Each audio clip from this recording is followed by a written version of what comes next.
Yang sedang menyulam itu permaisuri dari musuh kita. Sekarang apa yang harus kita lakukan? Aku akan menyambar dia. Kalian jaga-jaga kalau sampai dayang-dayang itu mengganggu.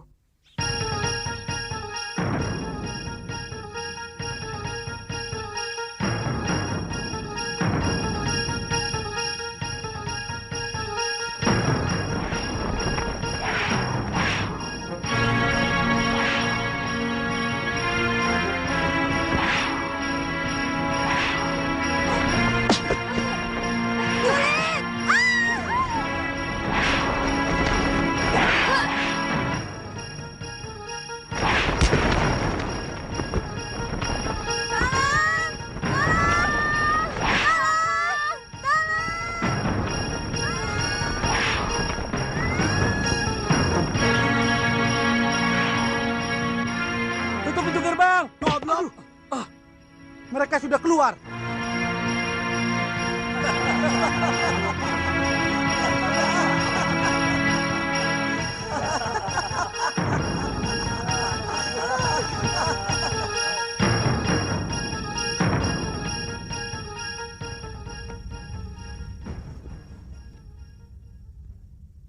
Ada apa?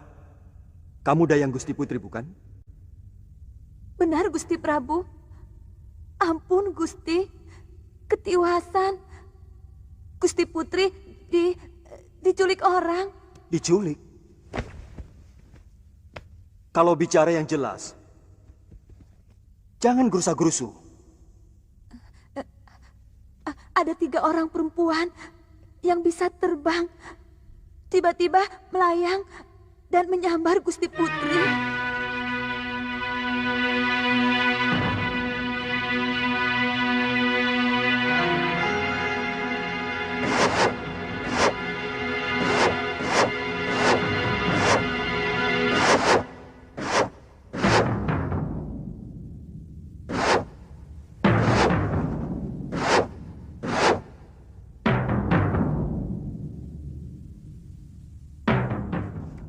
Maaf, Gusti Prabu. Hamba mohon diizinkan untuk bertindak. Mereka pasti orang-orang yang menaruh dendam kepadaku, Kakang Madrim. Aku curiga ini perbuatan siluman serigala. Gusti Prabu masih ingat di mana sarang mereka? Kalau tidak keliru, di Bukit Gua Siluman, dekat perbatasan dengan Linggapura. Kalau begitu, hamba pamit, Gusti Prabu. Aku segera menyusul, Kakang. Katiwana dan Mayuda ikut aku. Yang lain berpamitan.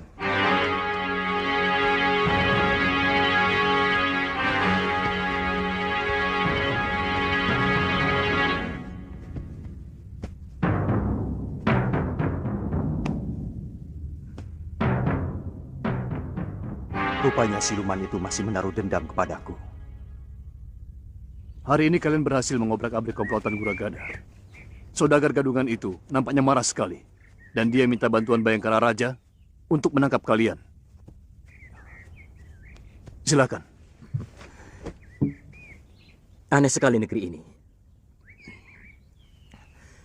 Prajurit negara malah membantu bermocorah untuk menangkap orang yang berhasil mengobrak-abrik bajingan-bajingan itu. Ini kembang jenar, Ditya. Negeri di mana prajurit dan bajingan sulit sekali dibedakan. Dua-duanya sama-sama menindas rakyat kecil. Apakah semuanya begitu, Ki? Saya yakin tidak. Tentu masih ada senopati maupun prajurit yang memiliki hati nurani. Seharusnya memang selalu ada tentara yang membela rakyat kecil. Karena itulah tugas mereka. Selain membela negara. Ya, begitulah. Sayangnya, mereka yang budi pekertinya baik hanya sedikit sekali dibanding dengan yang rela menggadaikan harga diri mereka dengan bekerja sama untuk memeras para pedagang dan rakyat kecil. Benar-benar negeri bobrok. Dan negeri bobrok pasti dipimpin juga oleh seorang raja yang juga jiwanya bobrok.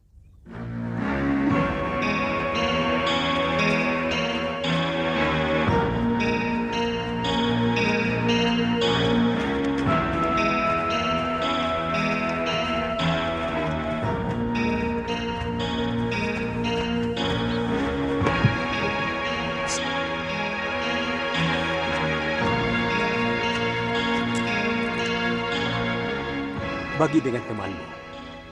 Ayo ambil. Aku mau menghadap Gusti Betara. Beliau ada di dalam? Hari ini tidak ada penghadapan, Tuan. Biasanya, Gusti Betara tidak mau diganggu. Gusti Betara sedang menikmati suara kutut manggung.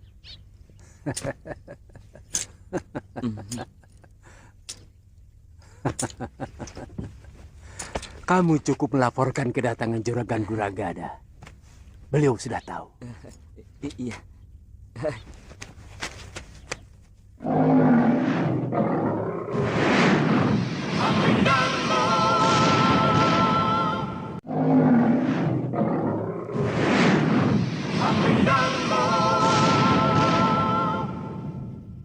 Dia mau enaknya saja. Dia malah menuding kita bahwa kita tidak mampu menjaga keamanan. Padahal selama ini mereka yang mengeruk kekayaan dengan memeras para pedagang, bahkan rakyat kecil. Kakang Senopati, sebenarnya saya sudah sangat kesal dengan perilaku anak buah Guragada. Dari dulu mereka yang membuat onar. Mereka dengan licik membuat kerusuhan di tempat yang terpisah-pisah. Sehingga kita mendapat kesulitan untuk memadamkannya. Korban fitnah pertama dari Guragada adalah Patih Suradira. Dia disudutkan sebagai patih yang tidak mampu menjaga keamanan negara. Dan seluruh senopati dan narpati yang sudah disuap Guragada memusuhinya. Itu yang membuat sampai Gusti Betara mengusir Kakang Patih. Ya. Dan Guragada diam-diam menemui Gusti Betara. Menawarkan jasa untuk bisa mengamankan Kembang Jenar dari kerusuhan dan keonaran yang sebenarnya mereka ciptakan sendiri. Kalau kedua perusuh itu tidak segera diselesaikan, pasti tidak akan ada lagi pedagang mancanegari yang mau berniaga di sini, Gusti Betara. Bukankah itu sudah menjadi tugasmu, Guragada? Betul. Tapi bagaimana mungkin Hama bisa bertindak?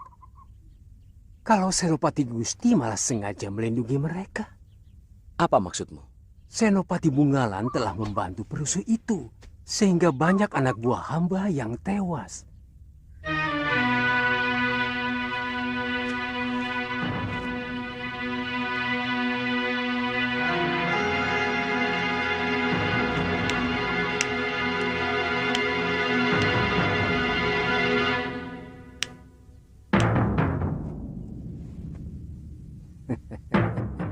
Bagaimana kalau mereka kita habisi saja, Kakang? Dua pendekar yang menurut Guragada membuat keonaran itu, ternyata hanya menghancurkan anak buahnya saja. Sekalian saja kita hancurkan Bromocora itu.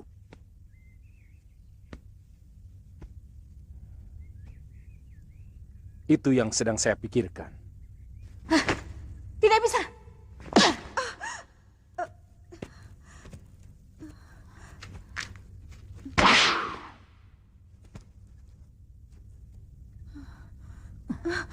Suamimu telah mempermalukan kami. Kali ini hanya nyawa yang bisa membasuh semua perbuatan yang telah dilakukannya. Bukankah dia sudah menjalani tenungan Nyai? Dia sudah mengalami penderitaan sebagai seekor belibis. Dan kamu telah menyelamatkannya. Maka kamu pun harus menerima semua hukumanku. Kamu harus mati.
telah menghirup serbuk pemunah pikiran Kisana. Sekarang terimalah tununganku.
Kakang sudah siuman.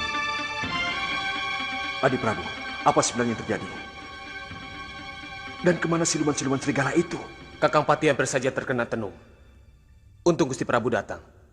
Siluman-siluman itu sudah tewas, Kakang.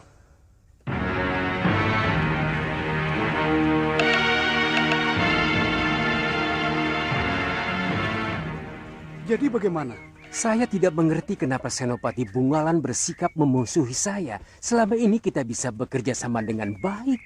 Yang saya dengar, Senopati Bungalan tersinggung karena Tuan melaporkan seolah-olah beliau tidak bertanggung jawab dengan kejadian yang menimpa anak buah Tuan.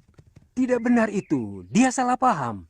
Saya hanya mengatakan bahwa Senopati Bungalan mestinya segera bertindak. Itu saja. Mari, kita bicara di dalam. Iya.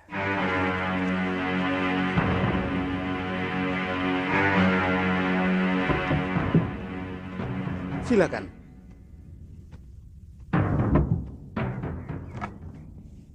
Silakan duduk. Lalu bagaimana? Apa yang harus saya lakukan, Guragada? Kita sudah sepakat bahwa Kembang Jenar harus selalu aman. Artinya, kita tidak boleh membiarkan ada perusuh yang membuat negeri kita kacau. Lalu bagaimana dengan anak buah Tuan? Saya ingin mengajak kerjasama dengan Senopati. Sebab kelihatannya kedua perusuh itu seperti telik sandi. Yang sengaja dikirim oleh negeri lain untuk menjajaki kekuatan kita. Kita? Atau mungkin hanya kalian?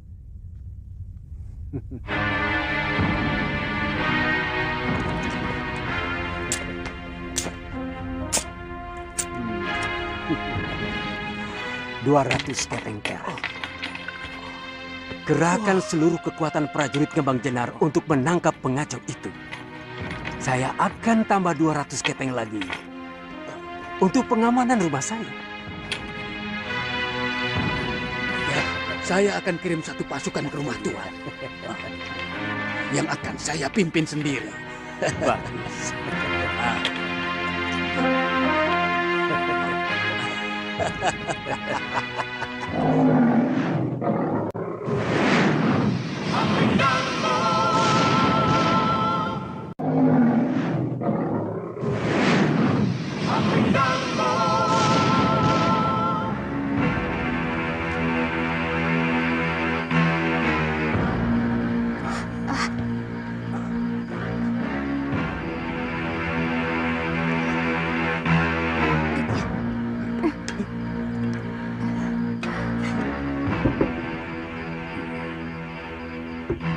Mereka anak buah saya, Ditya.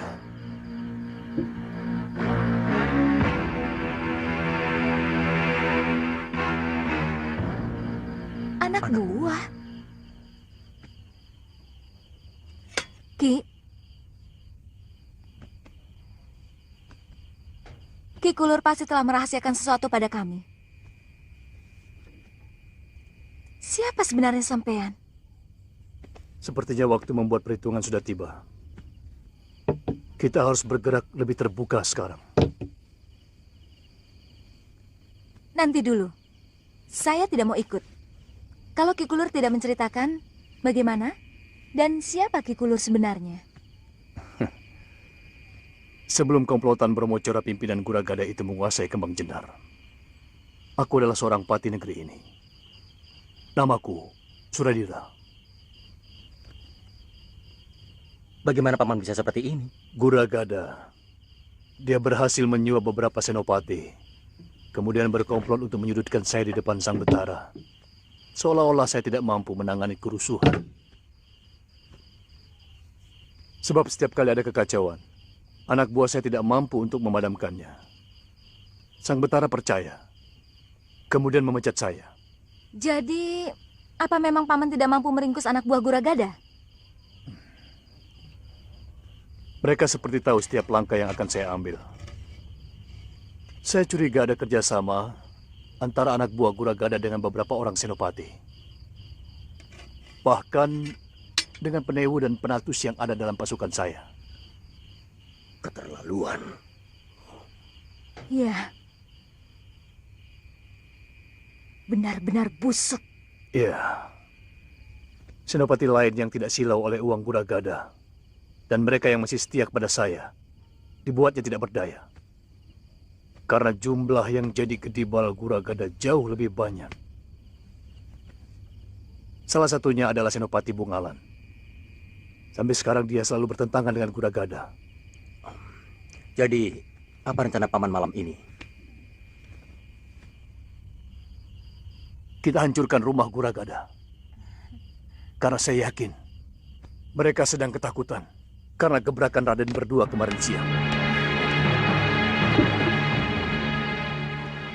Saudara-saudaraku, waktu yang kita tunggu-tunggu rupanya datang lebih cepat dari yang kita perkirakan. Utusan sahabatku, Empu Ganggadara dari Pulau Kura-Kura sudah datang.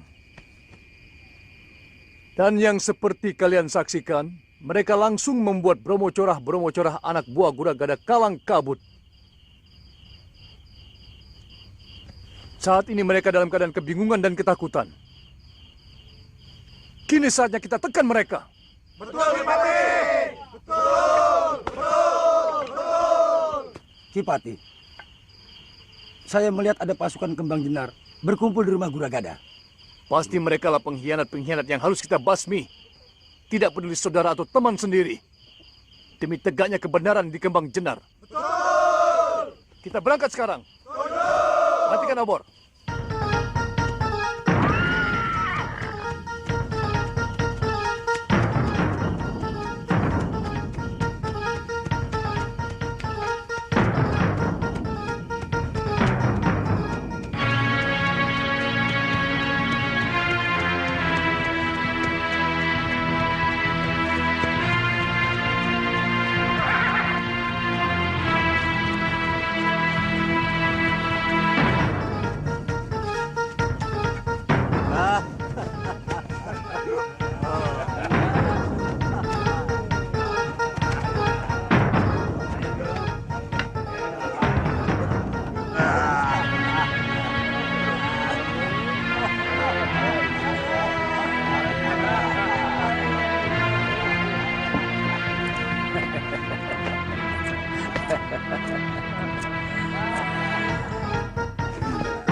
Senopati Bungalan. Mau kemana mereka? Melihat arahnya, mereka mau ke rumah Guragada melingkar dari belakang. Jangan-jangan Guragada juga berhasil menyewa dia. Mungkin, tapi kita akan lebih cepat sampai ke rumah Guragada.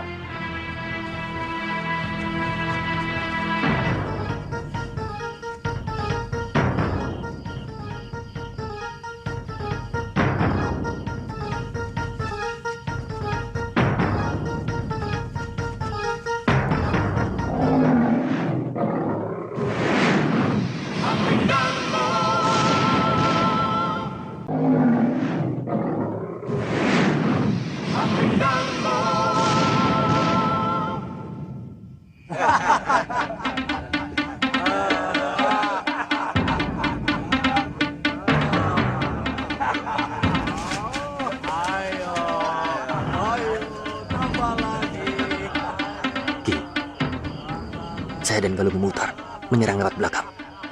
Baik, hati-hati. Saya akan menyerang dari depan.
Patih Suradira?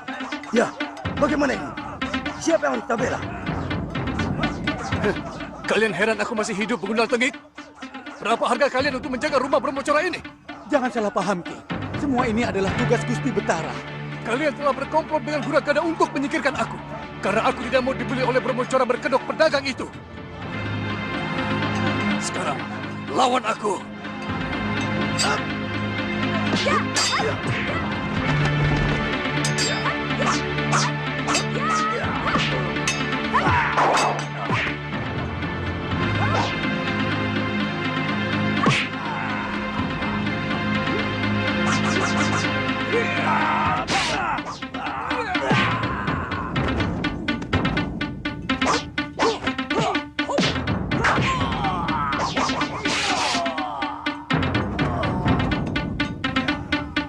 Guragada lari.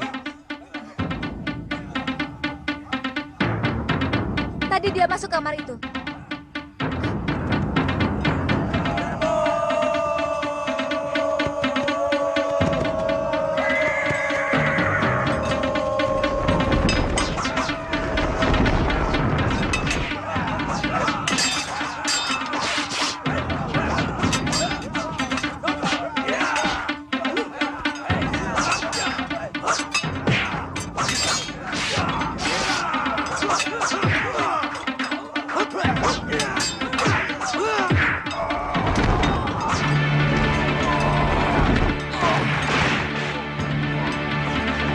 Guragada sudah tertangkap. Siapa yang bertanggung jawab mengadilinya? Ampun. Ikat dia, Aditya. Semua Brahmacora dan pengkhianat negara ini harus kita serahkan kepada Betara Ri Kembang Jenang.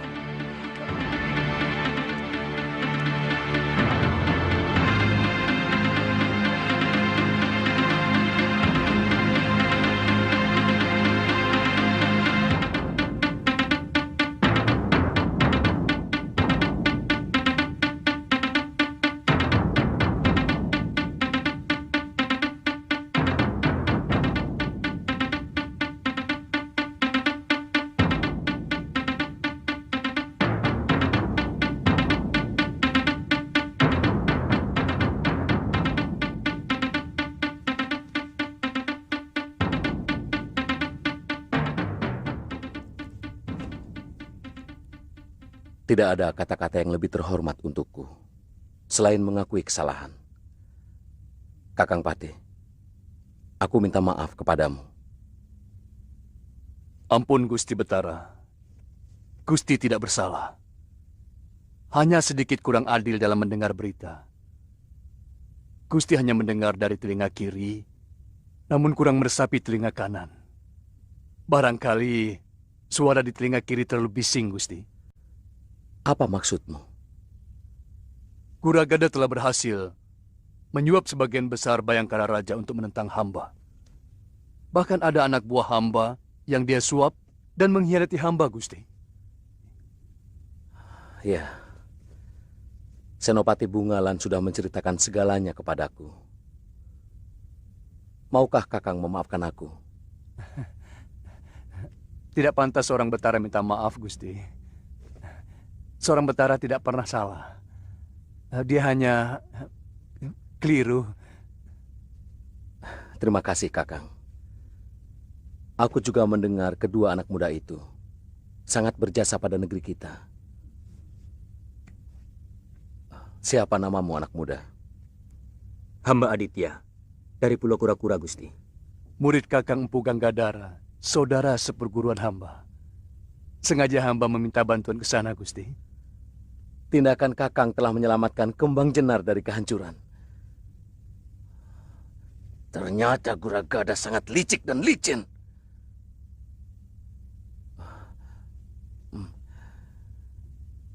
Kamu juga murid Empu Ganggadara? Bukan, Gusti Betara. Hamba Galuh Parwati dari Padepokan Sugaluh. Hamba teman Kakang Aditya. Kalian benar-benar anak muda yang terpuji. Kembang Jenar berhutang budi kepadamu berdua. Jika kalian bersedia, aku akan sangat gembira jika kalian mau menjadi bayangkaraku. Aditya.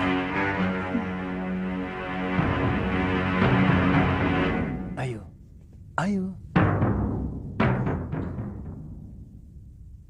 Ampun, Gusti Betara. Hamba mohon, Gusti tidak murka kepada kami. Kami mohon waktu untuk memikirkan tawaran Gusti yang begitu mulia. Tidak apa-apa. Itu hak kalian. Kalian masih muda. Sekali lagi, terima kasih.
Kita mau kemana? Saya tidak pernah mengatakan kepadamu mau kemana. Karena saya tidak tahu harus kemana. Saya sedang mencari guru saya. Dan Galuh Parwati kan? Terus terang saja, saya tidak marah kok.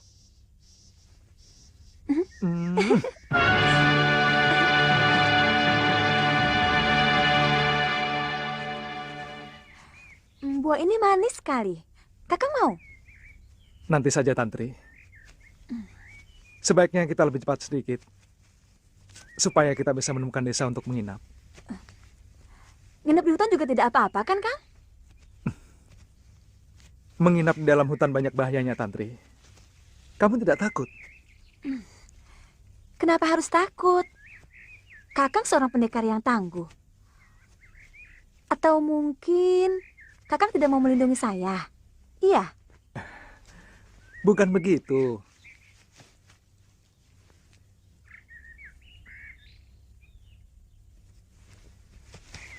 Kalau bahaya dari luar, mungkin kita bisa melawannya. Bukan cuma saya, kamu pun seorang pendekar yang tangguh. Yang lebih menakutkan adalah bahaya yang muncul dari diri kamu dan saya sendiri. Maksud Kakang? Hawa nafsu sering muncul dari dalam diri kita sendiri ketika sepasang manusia berada di tempat yang sunyi.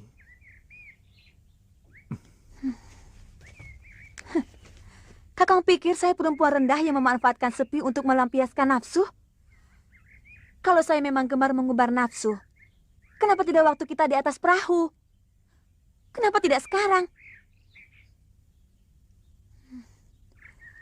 Di sini juga sepi.